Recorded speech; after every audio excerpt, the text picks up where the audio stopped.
video ini aku akan jelasin gimana tipsnya biar kamu bisa membuat CV yang menarik dan dilihat oleh HRD. Kenapa sih? Karena banyak banget CV yang udah dibuat dan bahkan dilihat aja sama HRD itu udah langsung next ke CV selanjutnya. Nah, tapi sebelumnya jangan lupa klik subscribe dan turn on notification biar kamu selalu dapat informasi terbaru dari video-videoku selanjutnya. Karena setelah ini aku akan mengupload video tentang tips gimana biar kamu lolos seleksi interview. Nah, jadi apa sih yang dilihat oleh HRD ketika menerima CV kamu pertama kali? Nah, sebelumnya seorang HRD apalagi di perusahaan yang besar itu dapat banyak banget CV setiap harinya. Makanya itu kenapa kalau misalnya lowongan pekerjaan itu nggak selalu dibuka sepanjang tahun, karena pasti banyak banget yang CV yang masuk.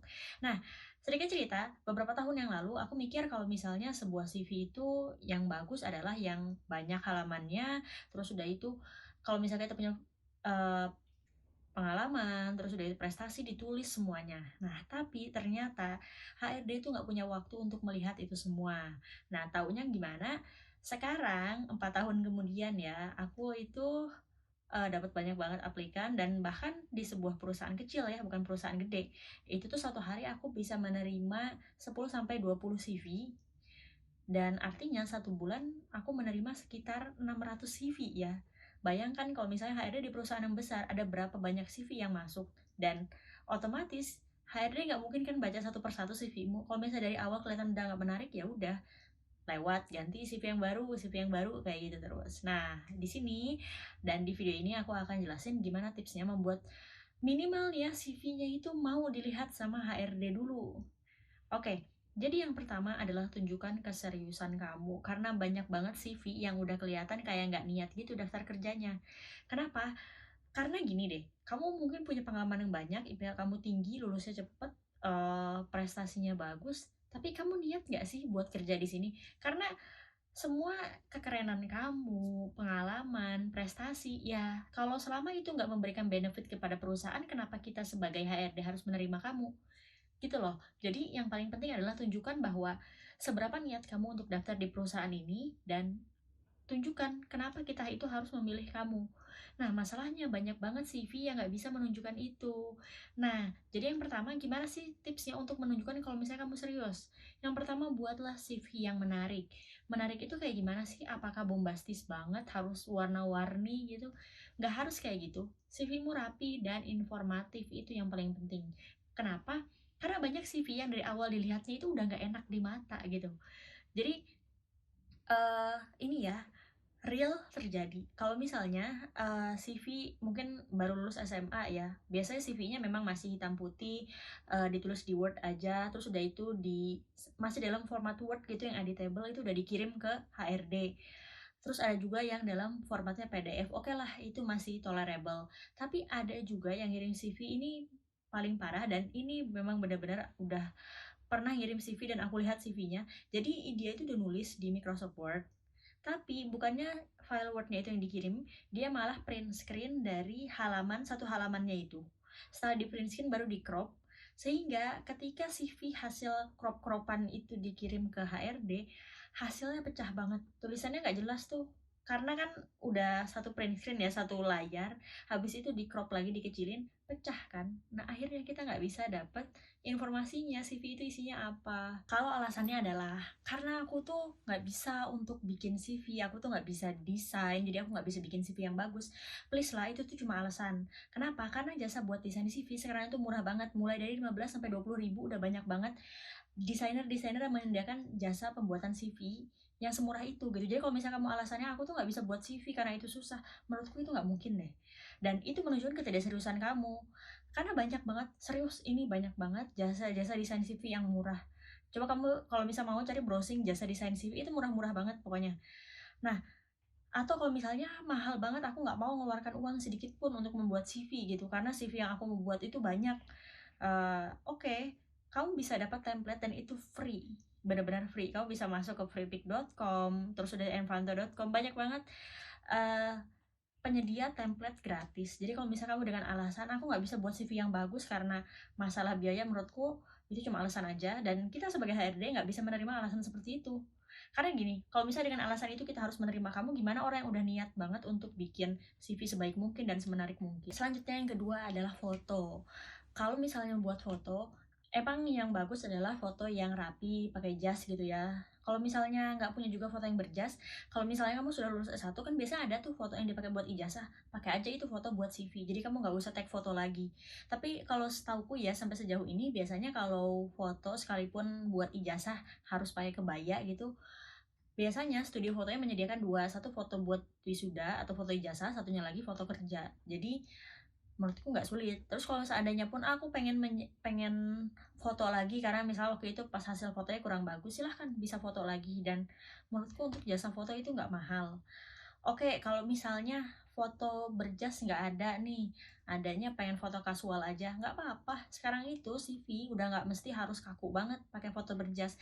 Kita bisa pakai foto yang kasual, misalnya pakai apa ya, pakai polo aja gitu. Terus udah itu foto, tapi yang penting adalah fotonya jelas, kelihatan gitu loh mukanya.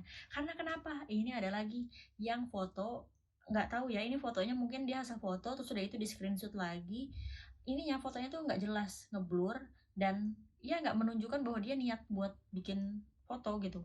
Terus ada juga yang fotonya jauh banget, ada juga yang fotonya terlalu gelap, yang itu nggak kelihatan ini orang siapa. Yang selanjutnya adalah about us. Nah, about us itu kalau misalnya di CV atau kalau misalnya kalian desainkan CV itu pasti ada template bagian about us. Nah, di situ untuk menjelaskan kita itu orangnya kayak gimana, kita orangnya hardworking atau kayak gimana.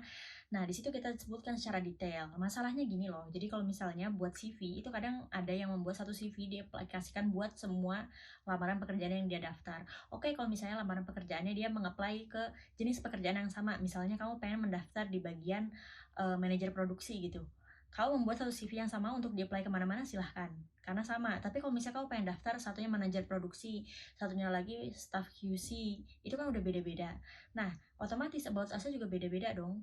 Nggak mungkin kamu misalnya di situ menuliskan saya adalah orang yang tertarik di bidang QNC, uh, di bidang QC, tapi kamu apply-nya untuk lamaran pekerjaan di bidang produksi, kan nggak nyambung tuh. Nah, biasanya kalau kita dapet CV kayak gitu udah dibuang aja. Artinya kenapa?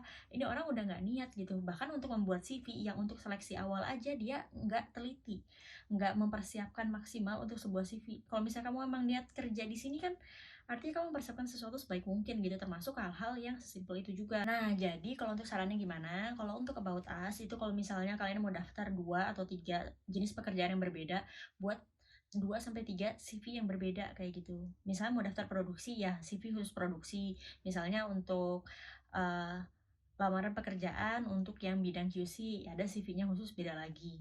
Buat CV nggak mahal juga. Jadi misalnya kalau kalian buat CV nih ya, aku kasih tahu, kalau misalnya desainkan CV ini, tapi ada dibagi about us-nya dibedain gitu, kita paling nambah biaya buat jasa desain CV itu nggak terlalu mahal. Jadi nggak ada alasan untuk uh, nge-apply satu CV yang sama ke beberapa perusahaan dengan beberapa jenis pekerjaan yang berbeda. Oke, selanjutnya yaitu di bagian yang pengalaman kerja.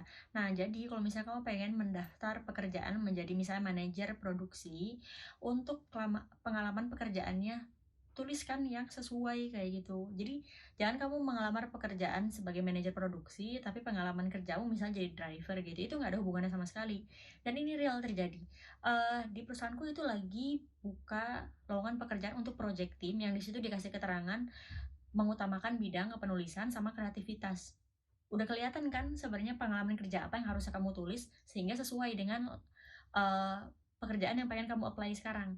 Tapi ada yang menulis pengalaman kerjanya apa, satunya driver, terus udah itu marketing, yang kayak ya oke, ini nggak berhubungan. Terus udah itu kenapa aku harus memilih kamu kalau kamu nggak punya latar belakang pengalaman kerja yang sesuai kayak gitu. Itu. Jadi kalau misalnya memang kamu pengen melamar pekerjaan gitu, CV-nya seperti yang aku bilang sebelumnya buat lebih dari satu CV. Kalau misalnya jenis pekerjaan yang pengen kamu lamar berbeda-beda. Nah, di pengalaman kerjanya ini semua di pengalaman kerjanya, about us-nya, terus pengalaman pelatihannya, prestasinya itu semua disesuaikan dengan bidang yang pengen kamu apply. Jangan sampai nggak sesuai karena ya kita sebagai HRD ya nggak mau beresiko juga menerima seorang kalau misalnya dia nggak punya pengalaman kerja yang akan sesuai dengan bidang yang kita dengan bidang pekerjaannya nanti. Karena kenapa? Pertama dia harus belajar lagi. Kedua, iya, apa dia bisa ngejar. Kalau misalnya dia orangnya agak lambat mempelajari hal tersebut misalnya, atau apalagi kalau misalnya pengalaman kerjanya itu di bidang yang berbeda ini sudah bertahun-tahun, otomatis kan ketika dia mau bekerja di bidang yang berbeda, dia harus menyesuaikan diri lebih lama. Nah, kita sebagai HRD pengen banget dapat orang yang udah ready buat kerja. Kalau bisa itu nggak usah diajarin lagi gitu. Makanya kita cari orang dengan pengalaman kerja yang sesuai. Makanya itu hati-hati untuk menuliskan pengalaman kerja. Oke, next setelah pengalaman kerja yaitu prestasi. Kalau misalnya kamu punya prestasi, usahakan prestasi yang kamu tulis itu sesuai dengan bidang yang pengen kamu daftarin. Jadi kamu misalnya selama S1 atau selama kuliah, itu prestasinya banyak, dan kamu misalnya pengen mendaftar pekerjaan, usahakan prestasi yang kamu tulis itu nggak usah semuanya.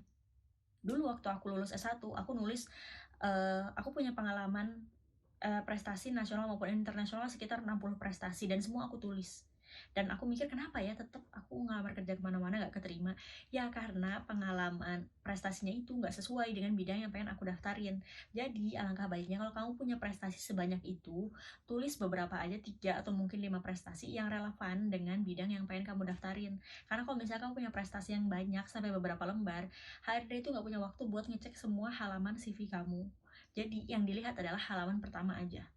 Oke, kalau misal mungkin punya banyak waktu, akan melihat halaman-halaman selanjutnya. Tapi kalau aku sekarang nih ya, menerima 10-20 CV dalam satu hari aja, halaman-halaman selanjutnya itu udah nggak sempet buat dilihat lagi. Karena udah capek gitu. Gimana dengan perusahaan besar, perusahaan yang udah PT, TBK, buat ngelihat CV yang berlembar-lembar itu satu persatu. Nggak mungkin kan? Nah, selain itu juga tuliskan informasi selengkap mungkin. Karena kenapa aku pernah dapat CV yang dia bahkan tidak menuliskan jurusan waktu dia kuliah apa beserta IPK-nya. Menurutku IPK memang bukan segalanya, tapi itu adalah salah satu parameter. Jadi kalau misalnya ketika kita ngelihat CV, yang pertama kita lihat adalah fotonya, orangnya kayak gimana. Karena menurutku kita bisa ngelihat karakter orang dengan fotonya. Nggak tahu sih kalau HRD yang lain, tapi aku bisa ngelihat karakter seseorang bisa lewat fotonya. Terus udah itu dia jurusannya dari apa, latar belakang pendidikannya apa, IPK berapa, pengalaman kerjanya apa. Itu dulu yang dilihat. Kalau misalnya di situ nggak cocok, kita udah langsung pindah ke CV selanjutnya. Nah, masalahnya ada dia punya IPK bagus, jurusannya oke, sesuai, tapi kenapa tidak dituliskan di CV? Aku nggak paham. Jadi latar belakang pendidikan sama IPK menurutku penting untuk dituliskan di CV. Di situ bisa ditulis jurusannya apa, IPK-nya berapa dari berapa, misal IPK 3 dari 4 kayak gitu. Dituliskan aja. Ketika kita mendapatkan informasi lebih cepat, kemungkinan kita akan mengambil keputusan lebih cepat. Jangan sampai HRD itu tidak jadi ngerekrut kamu hanya karena informasi di CV kamu itu nggak lengkap. Kan sayang banget ya. Oke, nah terakhir, membuat CV itu yang ideal berapa banyak? CV yang ideal itu sebenarnya cuma 1 lembar, nggak usah buat CV banyak-banyak, beberapa lembar. Satu itu sudah cukup banyak ya. Jadi kalau misalnya aku punya pengalaman kerja banyak, punya prestasi banyak, yang harus aku cantumkan yang mana? Pengalaman kerja, cantumkan yang paling relevan ya. Terus udah itu, misalnya yang lain nggak ada yang relevan dengan bidang yang pengen aku daftarin, oke, kamu bisa cantumkan pengalaman kerja yang paling mendekati, sekalipun nggak relevan ya. Atau kalau misalnya nggak ada juga yang terbaru. Atau kalau misalnya aku masih fresh graduate nih, pengalaman kerja nggak ada, pengalaman internship. Misalnya kamu pernah PKL, pernah magang di mana, bisa dimasukkan di situ.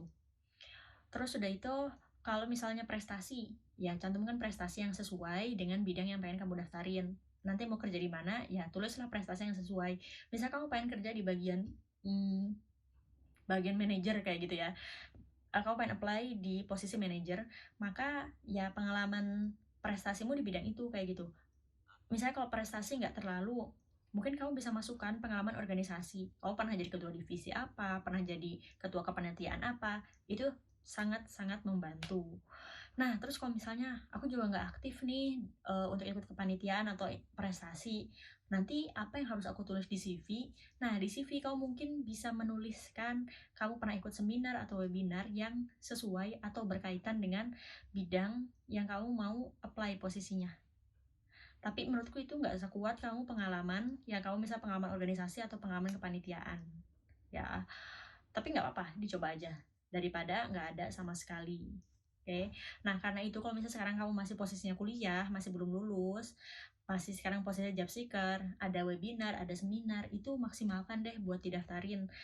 Karena kenapa? Kalau misalnya kamu cuma kuliah pulang, terus udah itu nggak ada pengalaman lain selain pengalaman kuliah sama IPK, kamu akan kebingungan ketika nanti nulis CV, ya. Dan kita juga sebagai HRD kebingungan, apa alasan kita untuk memilih kamu menjadi salah satu kandidat di sini. Oke, nah CV itu penting banget. Kalau mungkin kamu merasa CV sih, kan kita juga punya ijazah, punya transkrip nilai dan lain sebagainya. Tapi yang pertama kita lihat CV. Kalau kita nggak oke di CV, kita nggak akan lihat transkrip nilai dan berkas-berkas kamu yang lain. Ya, jadi kalau misalnya CV udah oke, baru kita lihat transkrip nilai. Udah oke juga, baru kita lihat mungkin kamu punya SKCK atau apa yang lain. Tapi yang pertama yaitu CV-nya. Jadi pastikan kamu punya CV yang menarik. Untuk CV sendiri nggak ada batasan. Desain itu harusnya standarnya kayak gimana, nggak ada. Jadi buatlah CV semenarik mungkin. Dan CV yang menarik itu bukan berarti harus terlalu rame. Jadi kalau misalnya kamu memang ngelamar pekerjaan, CV-mu nggak usah semenarik CV ketika kamu menjadi pemateri untuk seminar misalnya. Untuk yang pekerjaan itu lebih simple aja, tapi yang paling penting adalah informatif. Kalau kamu mendesain CV sendiri, pastikan kamu menggunakan font yang mudah dibaca dan juga fontnya dan juga tulisannya itu kontras sama background. Jadi jangan sampai misalnya tulisannya warna biru muda, backgroundnya warna putih, sulit bacanya. Kalau bagi kita yang masih muda, oke, mungkin kita bisa ngelihat dengan lebih jelas ya. Tapi kalau misalnya HRD-nya itu orang yang udah tua gitu ya, terus udah itu penglihatannya udah kurang, males lah mau baca CV, mengusahakan untuk membaca suatu tulisan yang warnanya nggak kontras sama background gitu. Jadi pastikan kalau misalnya kamu sudah membuat CV sebelum dikirimkan kamu baca lagi, kira-kira enak nggak sih buat dilihat? Karena kalau misalnya susah dilihat, susah dapat informasi dari CV itu, kenapa kita sebagai HRD harus mengusahakan membaca CV kamu? Kan masih banyak aplikan lain, ya. Karena kompetitor kamu untuk bisa apply dan men-apply posisi tersebut tuh banyak. Jadi usahakan semaksimal mungkin. Oke, gitu aja video hari ini. Kalau misalnya ada pertanyaan lainnya, bisa banget tanya di kolom komentar di bawah ini. Dan jangan lupa saksikan video selanjutnya tentang tips gimana lolos tahap interview. Terima kasih.